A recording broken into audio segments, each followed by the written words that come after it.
জাতীয় নাগরিক পার্টি এনসিপির দক্ষিণাঞ্চলের মুখ্য সংগঠক হাসনাত আব্দুল্লাহ প্রধান উপদেষ্টা ডক্টর মোহাম্মদ ইউনূসকে উদ্দেশ্য করে কড়া হুঁশিয়ারি উচ্চারণ করেছেন।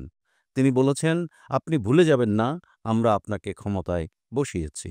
শনিবার দুপুরে রাজধানীর ঐতিহাসিক সোহরাওয়ার্দী উদ্যানে হেফাজতে ইসলামী বাংলাদেশ আয়োজিত মহাসমাবেশে বিশেষ অতিথির বক্তব্যে এ মন্তব্য করেন তিনি। ডক্টর ইউনূসের সাম্প্রতিক এক মন্তব্যের প্রেক্ষিতে হাসনাত আব্দুল্লাহ বলেন, ডক্টর মোহাম্মদ ইউনূস গত কিছুদিন আগে বলেছেন, আগামী নির্বাচনে আওয়ামী লীগ অংশগ্রহণ করবে কি করবে না সেই সিদ্ধান্ত নাকি আওয়ামী লীগের।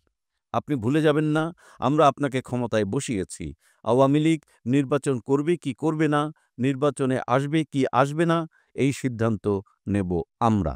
এছাড়া আওয়ামী লীগের পুনর্বাসন মেনে নেওয়া হবে না বলে মন্তব্য করে তিনি আরও বলেন, আমাদের দ্বিতীয় স্বাধীনতার ৮ মাস পরে যেসব দাবিতে আজ আমরা এখানে জমায়েত হয়েছি সেটা আমাদের জন্য গর্বের কিছু নয়, বরং এটি আমাদের জন্য লজ্জার। ৫ই আগস্ট সিদ্ধান্ত হয়ে গিয়েছে, শেখ হাসিনার পুনর্বাসনের প্রতি সারা বাংলাদেশের মানুষ রেড কার্ড দেখিয়ে দিয়েছে। ৫ই আগস্ট আমরা সিদ্ধান্ত নিয়েছি এই ভূখণ্ডে আওয়ামী লীগের আর পুনর্বাসন হবে না। যে আওয়ামী লীগ আমাদের দাড়ি টুপিওয়ালা ভাইদেরকে বাইতুল মোকাররমের সামনে থেকে রাস্তায় নামিয়ে এনে হত্যা করেছিল, সেই আওয়ামী লীগের আর পুনর্বাসন হবে না।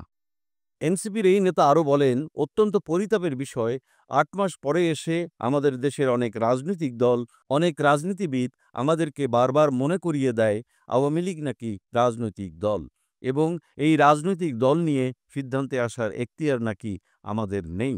আওয়ামী লীগ মারা গেছে বাংলাদেশে আর জানাজা হয়েছে দিল্লিতে উল্লেখ করে তিনি বলেন, শহীদদের রক্তের উপর পা দিয়ে এই আওয়ামী লীগ বাংলাদেশে আসবে না। এই সংস্কার আমাদের দেশের সবচেয়ে বড় সংস্কার। আওয়ামী লীগকে নিষিদ্ধ করতে হবে।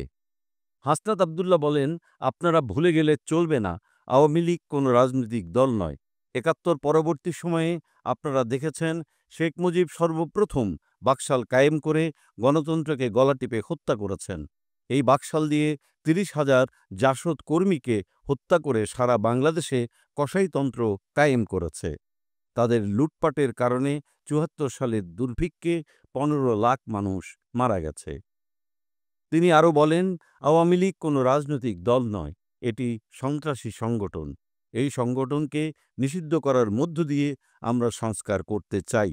প্রয়োজন হলে শেষ রক্তবিন্দু দিয়ে এই তরুণ প্রজন্ম আমরা হাসিনার ফাঁসি নিশ্চিত করা পর্যন্ত আন্দোলন চালিয়ে যাব।